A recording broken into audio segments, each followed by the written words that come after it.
y ya que está de moda el terruqueo, vamos a hablar de Sendero Luminoso.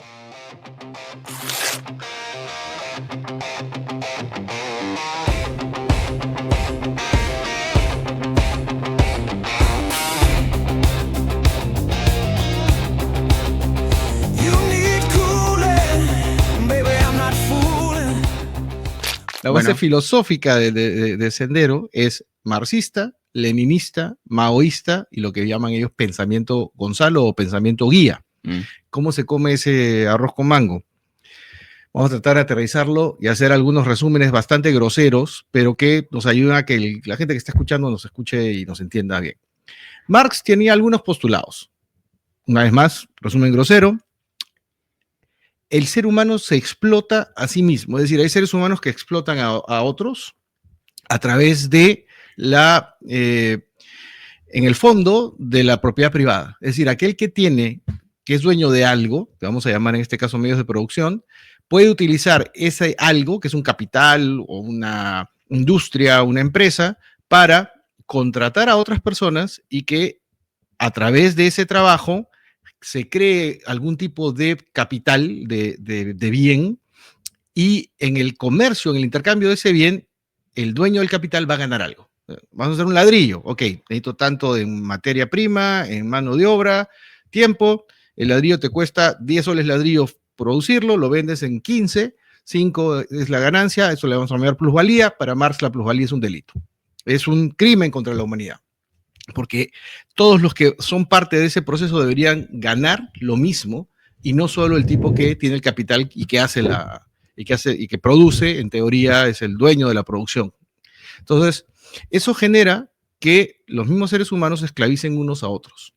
Y esos esclavos que durante la época de la Revolución Industrial llamábamos proletarios, porque era gente que solamente tenía su prole, solo tenía sus hijos, finalmente se ven inmersos en un sistema en el que no tienen cómo salir de ahí. Trabajan para poderse vestir, para poder comer, para poder tener un techo, para poder movilizarse, para poder vivir, para poder movilizarse, para poder comer, y al final del día muchas veces son alienados por su trabajo. Y aquí probablemente mucha gente que nos escucha se va a sentir identificada. Profesor, una pregunta, permítame antes de que siga avanzando. Hemos pasado de las décadas 70, 80 del Perú, inicio de los 90. 1860, 70. Claro, o sea, a cruzar el Atlántico. Pero tenemos que empezar. No, yo sé. Marx, digamos, precursor. Antes de él, nadie.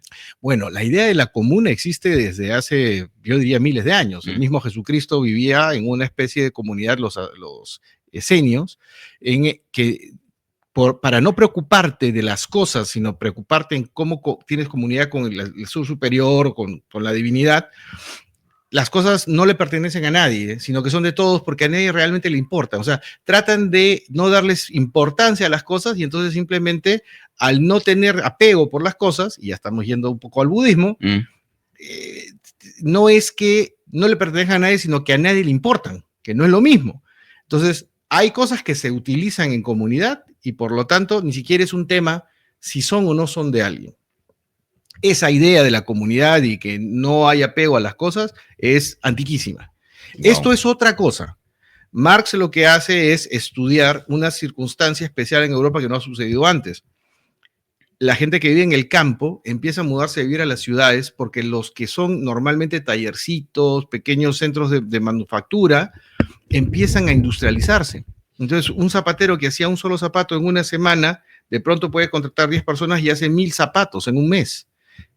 Pero ¿cuál es el problema de eso? Hay varios. Número uno, las ciudades no están hechas para recibir tanta gente. Entonces, alrededor de los tallercitos empiezan a haber casuchas donde vive esta gente que vive muy feo, muy mal, niños que trabajan 14 horas, 12 horas, mujeres, ancianos, que tienen una vida terrible y que ganan muy poco dinero, pero lo que la gente no logra comprender es que tienen una vida horrible que es 5 centavos menos horrible que la vida que tienen en el campo. Lo que pasa es que la gente de las ciudades no ve lo que pasa en el campo. O sea, y esto pasa todavía incluso en muchas zonas del Perú. De cada 10 niños, 6 no llegan a los 10 años, porque la vida es terriblemente dura. Entonces, cuando traes a esa gente a vivir a la ciudad y las metes a vivir a estos talleres que se van a convertir en el tiempo en fábricas, expones esa realidad al burgués que jamás lo ha visto. Marx es uno de esos burgueses que empieza a mirar junto con otras personas esta realidad y decide que esto no está bien y que debe haber una forma de cambiarlo, y su fórmula de cambiarlo es acaba con la propiedad privada. Entonces empezó a conceptualizar sobre algo que ni siquiera él conocía del todo. No, de hecho, se comenta que jamás visitó siquiera una fábrica. Él lo que veía era la situación en la que se vivía y lo que le contaban. Entonces, su fórmula es esa, ¿no? Termina con la propiedad privada para que no haya la explotación del hombre por el hombre. De hecho, también los marxistas, los hegelianos, hablan de la alienación. ¿Qué quiere decir? Vamos al ejemplo del tipo que hace los zapatos. Contratas a una persona, le pagas una cantidad de plata para que ponga un clavo. Un clavo. Desde las 6 de la mañana, 7 de la noche, 8 de la noche, el clavo. ¿Qué tiene que ver eso con tu vida? Después de que haces eso durante semanas, meses, años, eres un mueble que pone un clavo para poderte dar dinero para vestirte, para comer, para tener un abrigo, o sea, una casa, para transportarte, para poner un clavo. Se supone que tú ganas dinero para tener un espacio de vida, o que produces algo que tiene que ver con tu cerebro. Ese pata que pone el clavo tiene hijos, tiene esposa, tiene ilusiones, pero no, es alguien que pone un clavo. Y ya el poner el clavo se ha convertido en la única razón de su vida. Lo único que hace es poner el clavo. O sea, ya no es él, es una máquina que pone un clavo para que alguien pueda ganar un extra de dinero y capitalizarse y tener más dinero. Ya es el papá de Gregorio Samsa en la Metamorfosis. De alguna manera, claro. De alguna manera. Entonces, la solución que plantea Marx es que las cosas no le pertenezcan a nadie, que le pertenezcan a todos. ¿Cómo haces para que las cosas le pertenezcan a todos? Se plantea la idea de que hay una organización política que toma el poder y administra todos los recursos y le da a cada uno de acuerdo a sus necesidades y pide de cada uno de acuerdo a sus capacidades. Entonces, esta organización política necesariamente tiene que ser dueña de todas las cosas. Claro. Y ahí hay un problemita. Si, por ejemplo, eso se trasladara a la época actual, serían dueños de los medios de comunicación, incluyendo las redes, serían dueños de los medios de transporte, serían dueños de todo.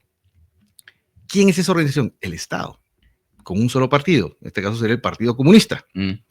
Ahora, si en nuestra sociedad actual... ¿De qué estado hablas, perdón? ¿De qué país? De cualquier estado. Estoy haciendo una cosa de laboratorio. Ya se trató de aplicar en la Unión Soviética, se trató de aplicar en Cuba, se trató de aplicar en China. Pero es el Estado el que es dueño de las cosas, en principio, y administra, y le da a cada uno. Entonces, caso de corrupción, ¿dónde te vas a ir a quejar? Si los medios de comunicación son del Estado. Caso de ineficacia, ¿cómo te quejas? Pues el Estado. O sea, es como si solo existiera el Estado.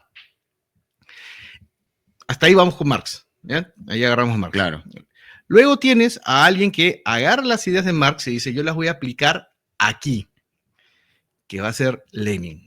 Vamos al margen del personaje histórico que traiciona a los rusos firmando un pacto con los alemanes y esta idea que se cree que Lenin mató al zar, por ejemplo, que no es cierto. O sea, el zar de Rusia manejaba Rusia y luego abdica cuando hace una campaña terrible en la Primera Guerra Mundial y lo obligan a renunciar a ser el gobernante y el jefe de las Fuerzas Armadas rusas, se va a un exilio, empieza a gobernar un gobierno socialdemócrata, o sea, de corte medio socialista, que encabeza un señor Kerensky, y Lenin, a quien le da un golpe de Estado para tomar el poder, es a ese gobierno. Correcto. O sea, me permite, profe, un gobierno democrático, además. Me permite, profe, los dos datos que nadie pidió, pero que yo, como he leído Wikipedia antes de venir, por supuesto. Cuenta la leyenda que en la última parte del siglo XIX e inicio del XX, la influencia alemana en Rusia era tan fuerte que le tuvieron que cambiar el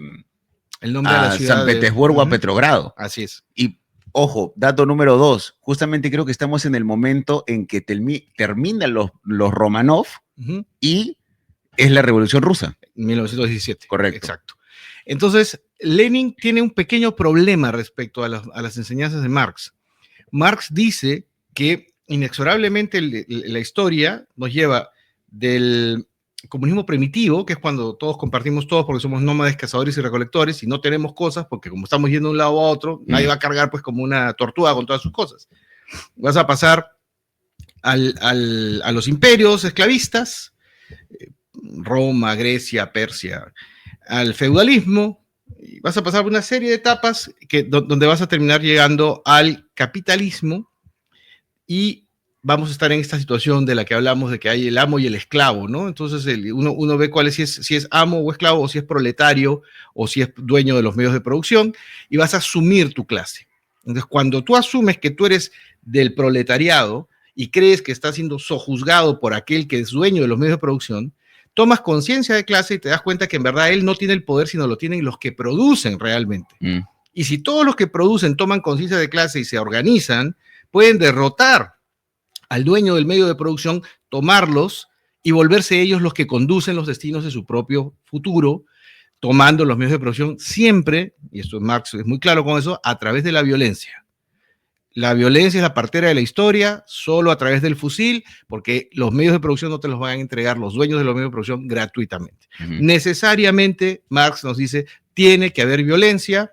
Hay algunas cosas que hacen que eso se demore más. La religión, por ejemplo, dice Marx, que es ateo, es el opio del pueblo. La gente se piensa en que mañana va a tener una vida mejor porque Dios los va a bendecir, o tal vez en la otra vida vas a tener una vida mejor, y entonces ¿para qué me voy a rebelar ahora? ¿Para qué voy a tomar los medios de producción? Pero es necesario que haya esa parte capitalista, que haya industrias, que hayan dos clases distintas, y ahí recién el proletariado puede tomar conciencia de lo que tiene que hacer. Estoy pensando qué sociedad realmente lo aplicó y me suena absolutamente a sociedad utópica. Bastante, porque Rusia no tenía industrias. Claro.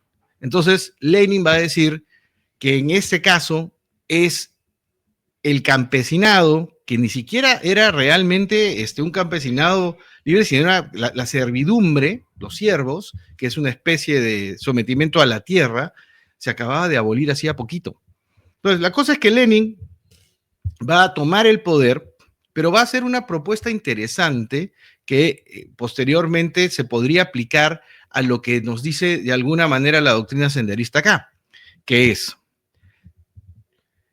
estos gobiernos burgueses, ¿y a qué se refieren con gobiernos burgueses y quiénes son los burgueses? Los burgueses son los que viven en las ciudades, en los burgos, en las villas, ¿ok?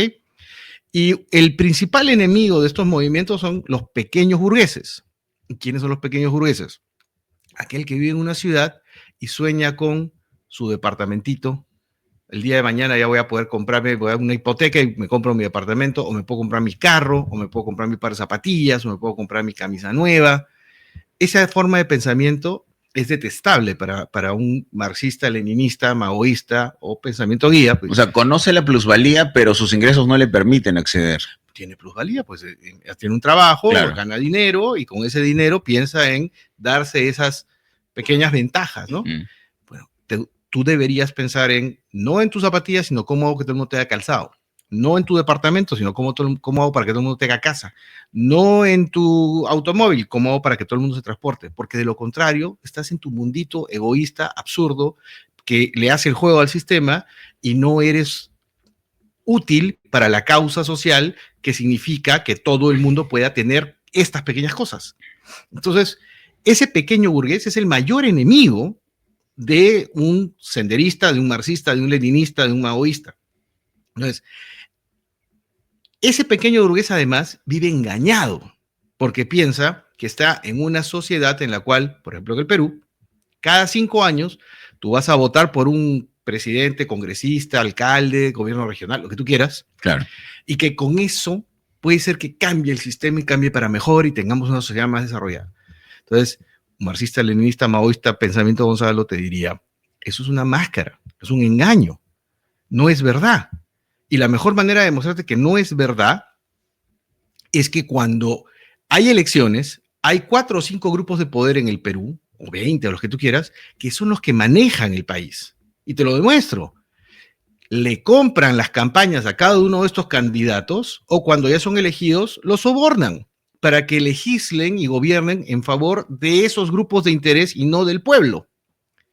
Ah, ¿no me crees? Voy a poner bombas aquí, voy a matar policías, voy a hacer esto acá. O sea, hay 120, creo que son 130,000 policías hoy en día. Ok, Sendero te mata 50 policías. Y hace bastante publicidad de los policías muertos. En un solo día salen y matan 50 policías. ¿Van a ganar una guerra matando 50 policías? Ni siquiera matando 50 policías diarios podría ganar una guerra contra una fuerza de 300.000, más o menos, que tiene entre Fuerzas Armadas y policías el Perú. No juegan a eso, no están locos, no, para nada.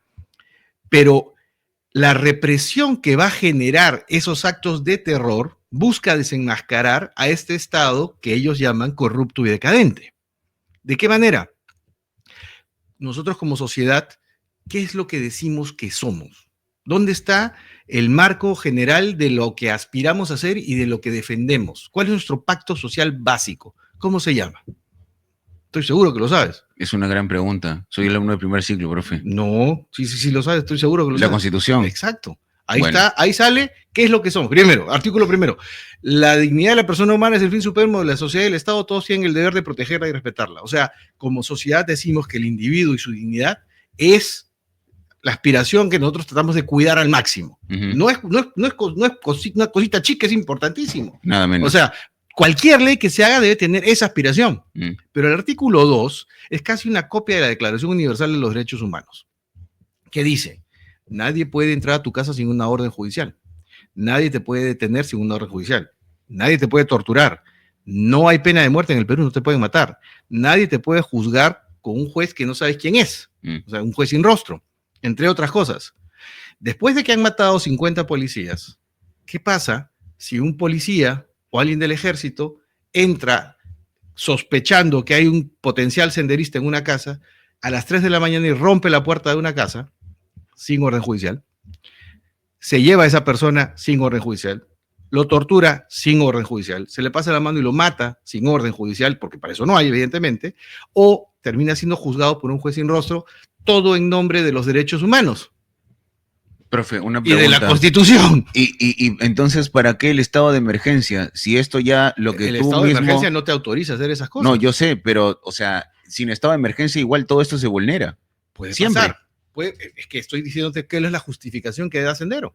Bueno. Entonces Sendero te dice, ahí te das cuenta que esta gente no está defendiendo la Constitución o la idea de sociedad que dicen defender. Están defendiendo sus propios intereses. El Perú lo maneja un grupo de personas económicamente poderosas que compran a los políticos que la pobre gente cree que está poniendo ellos a través de su voto. Ellos no ponen a nadie a través de su voto. Ellos compran las campañas y siguen gobernando los mismos. Y la manera más clara de mostrártelo es cuando te dicen que defienden los derechos y bla, bla, pero a la primera que tienen que reprimir, se tiran contra quién. O le revientan la casa a alguien de las Casuarinas, de la Planicie, de la Molina. ¿Ahí van a reventar las casas o dónde van a entrar a reventar las casas? ¿A quiénes se llevan a interrogar? ¿A quiénes desaparecen? En provincia. ¿A gente de plata o a gente del pueblo? No, a gente del pueblo.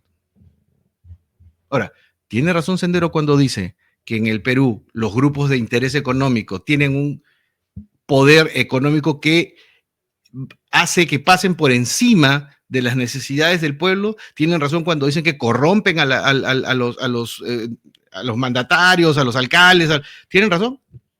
No. ¿Ah, no? ¿Y Odebrecht qué fue? Bueno, pero eso es lo que pasa. O sea, ¿tú crees que el grupo Romero, los grupos Brescia, no utilizan su poder económico para tener influencia sobre los congresistas, sobre los presidentes, sobre los alcaldes? Estoy esperando, profesor, que pueda usted hermanar lo que pasa en los 1800 de rusos inspirados en los alemanes. Estoy hablando hoy. Sí, pero tiene que haber un nexo, ¿no? Sendero 1979, Sendero 2025. Ya. Los grupos de poder en nuestro país tienen injerencia y corrompen en muchos casos a las autoridades para lograr favores que los favorezcan, valga la redundancia. Pero eso sin Sendero también pasa, ¿no? ¿Por qué usted no puede contestar mi pregunta? ¿Qué le da miedo? De todas maneras pasa. ¿Tiene razón Sendero o no? Amigos de la Dincote, atentos. Tiene razón Sendero. Es que creo que la palabra está demasiado... ¿En eso tiene razón o no? En eso sí. Ok, ¿tú eres senderista? No. Ya pues. No tienes que ser senderista para darte cuenta que eso es verdad. Pero ese sí sucede. Pero ese sí término, ese logismo está demasiado satanizado. Está bien, pero aquí no estamos con gente de la Dincote al costado ni gente de Sendero al costado, estamos haciendo un laboratorio para darnos cuenta cuál es el pensamiento de Sendero. Número uno, su estudio de la realidad tiene cierta lógica y cierta razón. Número dos, ya vamos a ver por qué es que lo hacen, ¿no? Pero evidentemente... Pero, ojo, profe, pero hay un estigma sobre esto, ¿no? Obvio. Bueno. Obvio. No tienes que ser senderista para darte cuenta. Muchas personas piensan lo mismo. La pregunta es, ¿cómo le das solución a eso? Y ahí viene la gran ruptura con Sendero Luminoso y con cualquier postura totalitaria. Sendero le da solución matando, generando violencia y generando caos, número uno, porque ellos aducen que la única forma de hacer un cambio real es agudizar las contradicciones del sistema a tal grado que la corrupción sea tal que todo se caiga y los únicos organizados sean ellos y tomen el poder. Literalmente, cuanto más sangre, mejor. La sangre no ahoga la revolución, la riega, la fructifica. Y es la única forma. Salvo el poder, todo es ilusión y cualquiera que esté contaminado en cuanto a la forma de pensar debe ser reeducado o eliminado. Abimael Guzmán habla de 600 años de purgas hasta crear este ser humano nuevo que va a vivir en esta sociedad perfecta, que es la que tiene en su cabeza que él se ha imaginado. ¿Y por qué a la cual nos va a someter a todos si es que logra llegar al poder. ¿Y por qué se le ocurrió que era aplicable al Perú? Él piensa, y ahí vamos a hablar ya del maoísmo, que en China, como en el Perú, de alguna manera también aplica el leninismo, los campesinos son ese proletariado. Que no, porque en el Perú no hay, en China no hay, y en la Rusia zarista no habían grandes industrias, no había un gran proletariado. Claro. Entonces, él cree que la fórmula es esa, que hace las veces de proletariado el campesino en el Perú. Y que la única forma de que deje de haber esta sociedad injusta es a través de la toma del poder y reestructurar todo. O sea, oye, pero eso es violencia. Y te contestarán, ándate a un hospital del Estado a las 6, 4, 5 de la mañana y mira la gente que está haciendo cola. 200 de esas personas se van a morir todos los días porque alguien se tiró la plata del ecógrafo, alguien se tiró la plata de las medicinas. Eso también es violencia. Por lo menos en esta guerra, esta gente va a morir de una forma que es parte de una lucha por una sociedad mejor. Entonces, cuanto más agudices la contradicción, cuanto más violencia, cuanto más anarquía, mejor, más rápido va a caer el sistema. Por eso es que matan a alguien como María Elena Moyano. María Elena Moyano era una mujer de izquierda democrática, que repartía vasos de leche a la gente, a los niños que no tenían nada en el estómago, que se dormían en las clases. Para que no se durmieran en sus clases, ella repartía vasos de leche en el comité de vasos de leche para que estos niños pudieran ir a estudiar. ¿Qué hace Sendero con ella? La mata, la llena de dinamita y la explota, le hace explotar el cuerpo para que no haya nada que enterrar. ¿Por qué? Porque esa mujer, para Sendero, está evitando que el niño tenga hambre, y el niño que no tiene hambre no se rebela. Tú tienes que hacer que la persona sufra para que pueda tomar conciencia de su situación y busque el cambio que ellos están buscando. Antes que las personas que tienen esta filosofía pisen un poder legislativo o estén en una cartera de la PCM, no creen en eso. Tienen que pisar un psiquiatra. No creen en eso. No hay nada de eso. Todo eso es un gobierno falso, es una fachada para disimular lo que realmente pasa, que la estructura está manejada por los grandes grupos de poder y creen que esta es la única forma de cambiarlo. Un senderista no te mataría un político corrupto, te mataría un político honesto. ¿Tú qué crees? ¿Uno corrupto o uno honesto? ¿Cuál mataría Sendero Luminoso? Creo que mataría a cualquiera. Mataría al honesto. ¿Por qué? Porque el corrupto ayuda a que su tesis se mantenga. ¿Y cuál es la estación final? ¿Cuál es el paradero final? La toma del poder y todos los medios de comunicación en manos de Sendero, todos los medios de producción en manos de Sendero, pero no solo eso. El partido te diría qué es lo que tienes que hacer. Tu voluntad queda absolutamente limitada. Entonces, la izquierda democrática, los partidos de izquierda se diferencian de los partidos de derecha en principio porque hay en lo económico, hay una necesidad de intervención muy grande. ¿Qué quiere decir esto? La izquierda, una organización o una sociedad es más de izquierda o más de derecha cuanto más dinero, más medios de producción maneja el Estado. El Perú, por ejemplo, no es en teoría un país comunista ni socialista, no. Pero Si ganas una cantidad determinada de plata, el 30% de lo que tú ganas se lo lleva el Estado. Es decir, de enero a marzo o abril trabajas ahora para Gerí, antes para Dina, y 18% de impuesto cada vez que compras algo. Las redes por las cuales se pasa la fibra óptica y todo eso pertenecen al Estado. Las ondas electromagnéticas con las cuales se emiten televisión, radio, son del Estado, sí, celulares, claro, son del Estado. Entonces, cuanto más cosas tiene el Estado, más es un partido de izquierda, es una organización de izquierda, es un gobierno de izquierda. Cuanto menos cosas tiene el Estado y las tiene el individuo, más es capitalista, digamos. En una organización como las de Sendero, no solamente te quitan todo lo material, sino además también te quitan la capacidad de poder pensar. Porque si eres antirrevolucionario, simplemente te eliminan. Tú no puedes ir en contra de las ideas básicas. Entonces, aquellos que pensamos que la democracia es el camino, que a pesar de sus errores y de sus problemas es la mejor forma y la más digna, lo que proponemos es mejor fiscalización, mejores medios para que los políticos puedan cumplir con sus funciones, y los liberales, como yo, pensamos que como el político tiende a corromperse, es mejor que tenga menos cosas que hacer. Entonces, cuanto menos dinero maneje, mejor. La educación, ponla en manos de privados, pagada por el Estado, pero no dada por el Estado. O sea, los colegios privados que hoy funcionan en rangos de, para darte un ejemplo sobre esto, 600, 800 soles, pueden ser pagados por el Estado para que le den la educación a la gente que la necesita, pero sin que el usuario la pague, en lugar de que la brinde el Estado, que ha demostrado no ser un buen administrador de los colegios, que no provee un buen servicio de educación, no es primaria y secundaria, para empezar. Profesor, una duda. Cuentan los entendidos que si Marx hubiera experimentado la realidad rusa, no hubiera pensado como pensó. Cuentan los entendidos que si Mariátegui hubiera podido viajar un poquito más, ni siquiera él hubiera tenido esos postulados. Yo creo que en el caso de Marx es muy probable. Sobre Mariátegui,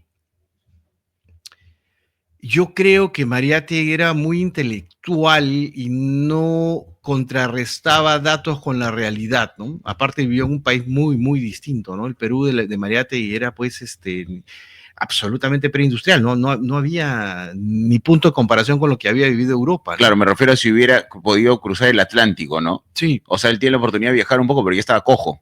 Ya andaba en silla de ruedas, sí. Bueno, al final del día, el tema sobre Sendero es lo que ellos proponen, y lo que proponen es un Estado... No, pero para terminar parecido al de pregunta, ni siquiera parecido, peor que el de Corea del Norte. ¿Qué hizo? Claro, pero ¿qué hizo? Así como digo Mariátegui y así como digo Marx, podría dar otros ejemplos más, pero ¿qué hizo que Guzmán piense que esto se podía aplicar? Que es algo patológico. No. Hay un momento alrededor de los años 60 y 70 en que cerca del 65% de la humanidad vive bajo regímenes que han caído en formas guerrilleras de este sistema. Es decir, donde se han aplicado estas fórmulas para tomar el poder. Hay algunas cositas que tenemos que tomar en cuenta. Número uno, no están locos.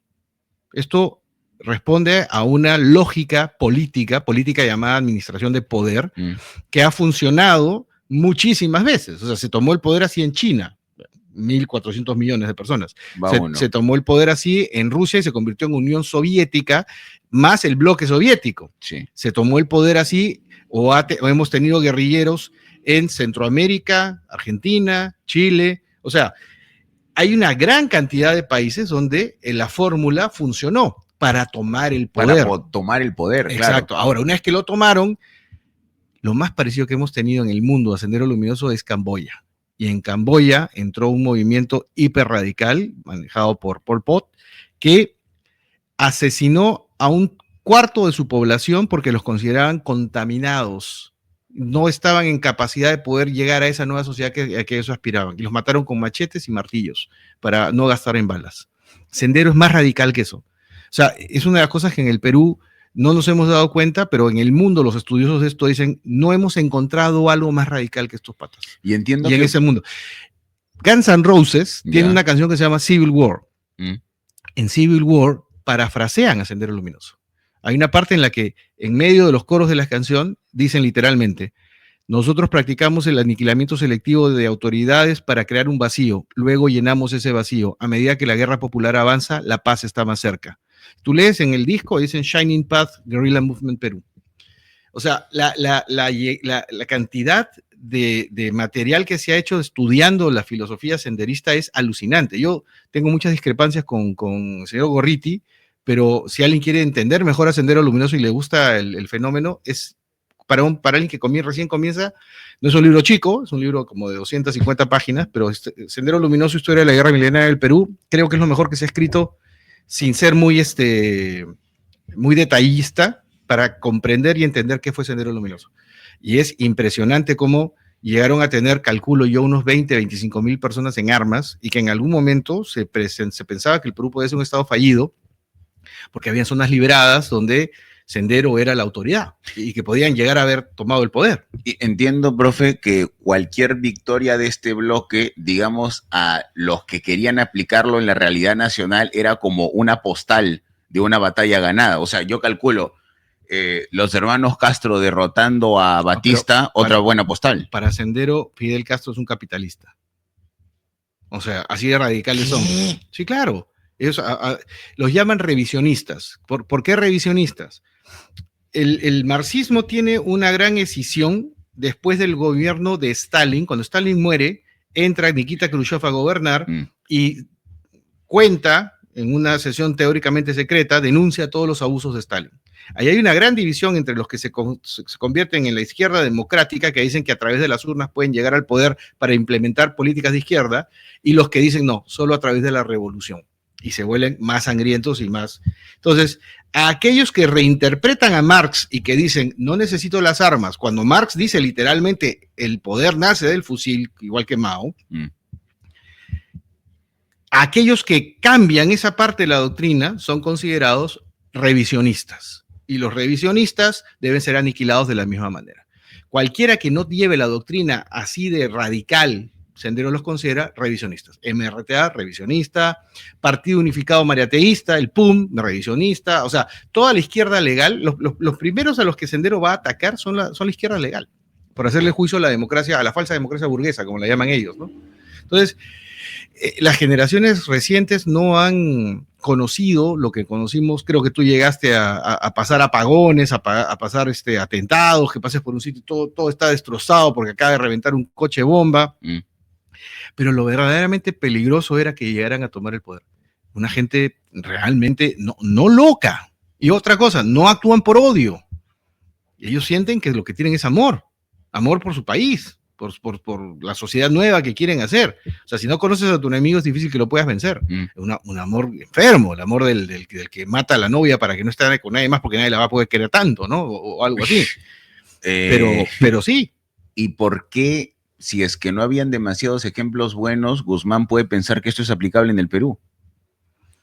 Él piensa, o dice pensar, yo creo que en verdad simplemente quería, que era un loco que quería el poder, un loco en el sentido de que por su necesidad de generar poder, él sí estaba dispuesto a hacer cualquier cosa como un psicópata.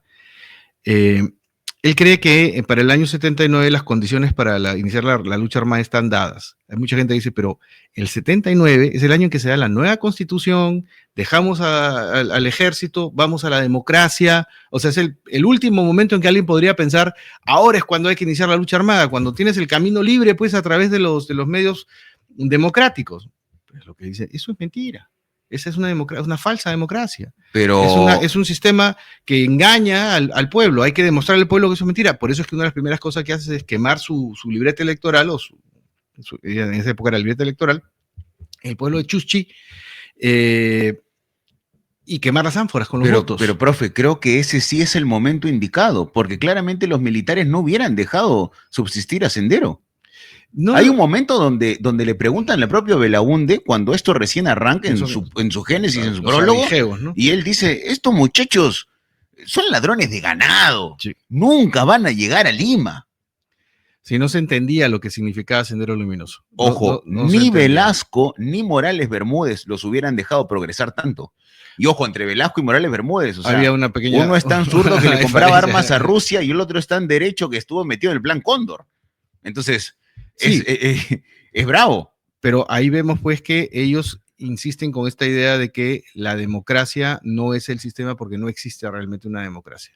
Y nosotros como sociedad pensamos, bueno, hay que hacer todo lo posible para que haya un equilibrio entre los grupos de poder y las decisiones que toma el pueblo para su propio beneficio.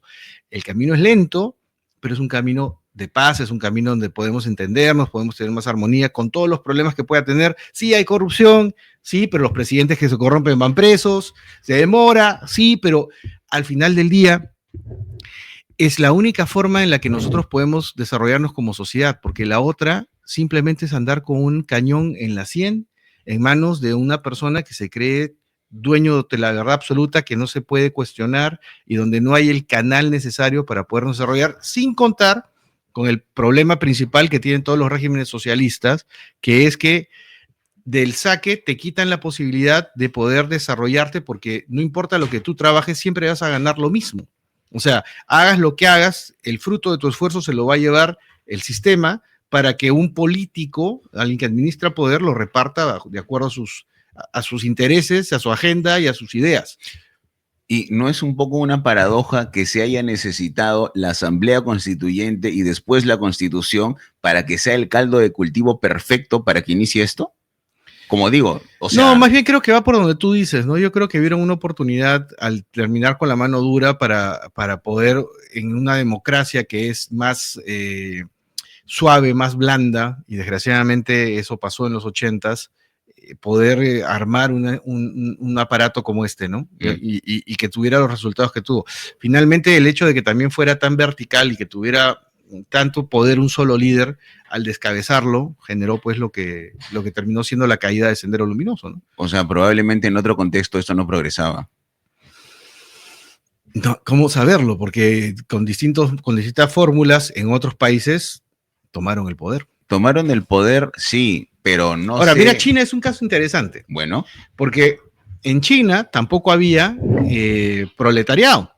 Cuando Mao toma el poder, lleva a la revolución al éxito político, digamos, todas las políticas económicas que intenta de industrialización, etcétera, todas fracasan. Durante el gobierno de Mao deben haber muerto, se calcula que entre 60 y 80 millones de chinos de hambre por las políticas económicas que trataba de hacer funcionar Mao. Al morir Mao, hay un golpe de timón y entra Deng Xiaoping, que tiene una historia interesante para con el Perú, es que medio anecdótica. Cuando Sendero llega a Lima, la primera acción que toman en Lima es colgar perros de los postes de la avenida Camaná y con un cartelito que decía Deng Xiaoping, perro traidor. Estás hablando, perros muertos, ¿no? Estás hablando de la Lima de 1980. O sea, no hay internet, no hay manera o sea, alguien que camina por ahí y dice, ¿quién es Deng Xiaoping? Parece plato chifa. Claro. Entonces, pero ¿qué era lo que estaba diciendo Sendero? Este revisionista maldito ha cambiado toda la doctrina del camarada Mao y ha entregado a China al capitalismo. ¿Y qué es lo que hace Deng Xiaoping? Deng Xiaoping dice, lo que queremos es que la gente coma. No importa el color del gato con tal de que agarre ratones. Deng Xiaoping le dice a los capitalistas y le dice a los chinos, si nosotros no tenemos capital, no tenemos proletariado, ¿cómo vamos a llegar a la revolución? Primero que venga, se haga riqueza y luego vamos a poder tomar esa riqueza. Esa es la excusa. Y entonces le dice a los capitalistas, agarren estas zonas de acá, acá no vale la ley china, aquí este señor que vive acá va a trabajar para ustedes por un tazón de arroz, porque antes no tiene ni el tazón de arroz. Con ustedes tiene el tazón de arroz, no se muere de hambre. Sin ustedes no hay tazón de arroz, no importa lo que le hagan hacer. Pone una fábrica de radios, el hombre hace radios. Hace radios, 5 años después ya tienes un técnico en radios. Claro. Que puede abrir su propia empresa para hacer radios y mejorar lo que va. Y en paralelo empiezan a mandar estudiantes chinos a todas partes del mundo a copiar, a aprender, para que China se termine siendo la fábrica del mundo. Eso pasa hace relativamente poco. Estamos hablando de hace más o menos unos 50 años. Y desde entonces China se convierte en lo que es ahora, gracias a ese cambio de timón de la muerte de Mao a Deng Xiaoping. Y ahora tienes cosas como que Donald Trump, presidente de los Estados Unidos, país capitalista, está diciendo que aranceles y restricciones al comercio, y Deng Xiaoping, perdón, y Xi Jinping diciendo, liberalicen el comercio, vamos a comerciar entre todos, vive el capitalismo. Esas cosas raras que tiene la vida. Pero Trump tiene que retroceder rápido, ¿no? O sea, sus medidas no le alcanza para... Vamos a ver cómo le va con la economía en Estados Unidos. La verdad es que no la he pegado, con todo lo que está pasando aquí en el Perú, no le he pegado mucha atención, pero sí es interesante cómo China tiene un partido comunista de 90 millones de afiliados y es el país más capitalista que hay. Bueno, estábamos en tal vez la génesis de Sendero, y aparte de Sendero también está el MRTA, que fue justamente los que tomaron la embajada de Japón. ¿Cuál sería la diferencia entre uno y otro? El MRTA tiene una visión más castrista, digamos. O sea, no plantean un gobierno tan radical.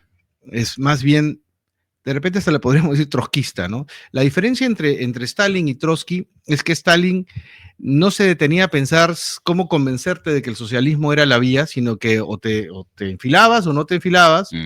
Y no te enfilabas, terminabas en un campo de concentración que llamaban Gulag para reeducarte o que te murieras ahí. Ahí se calcula que murieron entre 30 y 50 millones de personas. Porque la Unión Soviética, que es Rusia, Ucrania, Estonia, Letonia, son 22 repúblicas que se juntan y arman la Unión de Repúblicas Socialistas. Sí. Cuando se conforma, no tenía una estructura, digamos, ¿cómo explicarlo? Lenin, en un comienzo, le quita la comida, en especial a Ucrania, que era el granero del mundo, se le llamaba en ese momento, para poder, a través de la comida y donde la repartías, obligar a la gente a seguir los mandatos del partido. Stalin va más allá. Stalin llegaba a un lugar, decía, esto va a ser así, así, así. ¿Quién no quiere? Muy bien, ustedes se van a Siberia, se van acá, y los mandaban a construir toda la industrialización de la Unión Soviética se hace en torno a esta mano de hierro de Stalin. Trotsky, por el contrario, era más de la idea de educar a la gente. Trotsky. Pero Lenin. Al morir Lenin, sí, quedan dos, sí, Stalin y Trotsky. Trotsky se tiene que ir del país porque su posición no la puede sustentar frente a Stalin. Y Stalin era el que decía a la prepo. Ya aprenderás, si no aprendes tú, aprenderán tus hijos, y si no, los hijos de tus hijos. No, y aparte tenía el ejército de su lado. A la fuerza. Claro. Sí, a pesar de que Trotsky es quien arma el ejército, Stalin es el organizador que, mediante el uso de la fuerza, termina comiéndose el partido, tomando el liderazgo, a tal grado que manda a matar a Trotsky en México.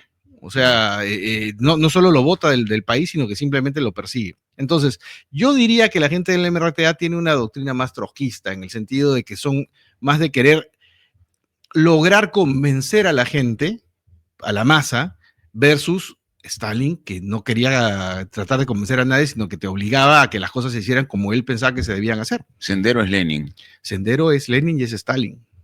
De hecho, Aymel Guzmán, en una entrevista que publica la revista Caretas, me parece, en los años 80, dice abiertamente que Aymel Guzmán cree que las políticas de Stalin son las adecuadas para poder llegar a una revolución. Cuenta la leyenda que también incluso es un proyecto fallido porque, estoy seguro que lo recuerdas, o sea, la revolución rusa ya termina, los bolcheviques toman el poder y todo lo demás prácticamente en el 21. Sí. Y Lenin se muere en el 23, pero en sus últimas apariciones, en el 24, creo, inicios, ya está bastante enfermo. Le meten un balazo en algún momento de la revolución.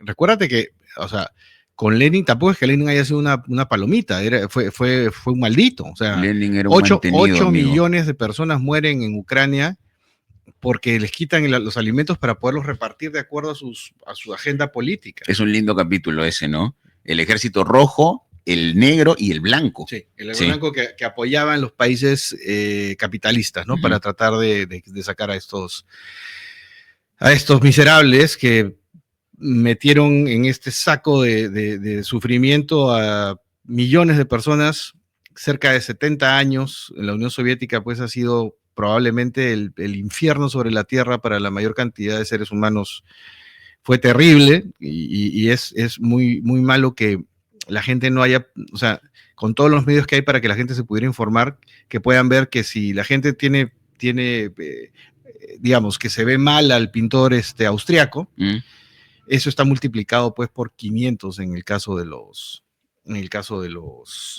soviéticos. A eso iba justamente mi pregunta, o sea, ¿a qué flujo de información apela el propio Guzmán para poder decir, este es el camino? O sea, ¿qué es lo que lo convence primero a él? Ellos estaban convencidos de que la cosa iba a funcionar. ¿Y cómo él empieza a convencer a los demás? Ese es el camino. Primero en el interior. Todavía hay gente que sigue pensando lo mismo. Tú vas a conseguir hoy día personas que creen que no se aplicó correctamente, pero que se puede llegar a aplicar. Todo el socialismo siempre funciona así. Es que no lo hicieron bien, pero ahora sí lo vamos a hacer bien. ¿Se puede ser socialista y no terrorista? Sí. ¿Cómo sería la figura? Tú puedes en tu propia vida plantear que eso es lo que crees que debería suceder, vivir de alguna manera, no sé exactamente cómo, pero coherentemente con esa idea, pero no imponerle a los demás el tema. Sí. Pero no puede ser marxista, ni leninista. Puede ser socialista. Hay socialdemócratas. El APRA es socialdemócrata. Bueno, el APRA es socialdemócrata, pero creo que ya, digamos que su paradigma ya cambió, ¿no? Desde la fundación. Bueno, habría que preguntar cómo compatibilizan los dos gobiernos de Alan los apristas, ¿no? Porque el primer gobierno fue doctrinariamente coherente, el segundo yo creo que no tanto. No me quiero abrir, creo que esa pregunta es clave. ¿Se puede ser socialista y claramente no terrorista? Sí, claro. Ya, pero lo que voy es, incluso, como dices tú, ¿puede ser socialista, pero marxista y leninista también, o no? Es que porque creo que tiene que ver un poco con la interpretación degenerada, ¿no? Al revisionismo, exacto, en el sentido de que Marx y Lenin siempre dicen que tiene que haber violencia. Que la violencia es la partera de la historia, que el que no controla las armas no puede quitarle los medios de producción a los demás. No, pero ahí es otra paradoja, ¿no? Porque digamos que Marx tienes una reinterpretación, ¿no? Sí, por eso digo. Y aparte, digamos que hay tantas interpretaciones como personas que pueden acceder a la literatura y la interpretan como quieran. Ajá, y lo mismo pasa con la religión. Bueno, un saludo a Lutero, ¿no? Lo mismo pasa con la religión. Claro. Exacto. A ver, digo que hay tantas interpretaciones como personas porque basta que te llegue la bibliografía indicada, entonces tú le das la interpretación que te da la gana. Sí.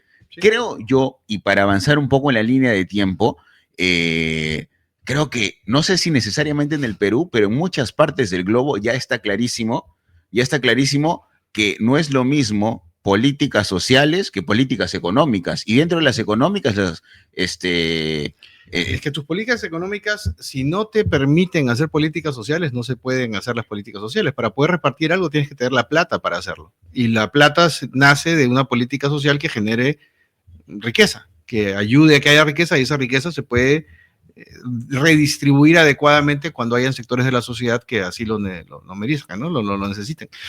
Eso fue Sendero. Wow. Nos reencontramos la próxima semana.